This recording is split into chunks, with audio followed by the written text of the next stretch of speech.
თბილისის მერიის კულტურულ ღონისძიებათა ცენტრის ორგანიზებით თბილისში კონსერვატორიაში კომპოზიტორ ვაჟა აზარაშვილის კამერული მუსიკის კონცერტი გაიმართა. ღონისძიებაზე წარმოდგენილი იყო სრულიად ახალი ნაწარმოებები, რომლებიც პირველად შესრულდა.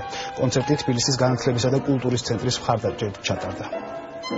პირველად სრულდება ყველა ნაწარმოები. ეს არის მესამე სონატა ვიოლინის ფორტეპიანოს, პრელუდები ჩელოსა და ფორტეპიანოს, სიმებიანი კვინტეტი, მეორე განყოფილებაში იქნება 4 ახალი საფორტეპიანო პიესა. ძალიან კარგი შემსრულებლები მყავს, ძალიან მაღალ დონეზე ასრულებენ.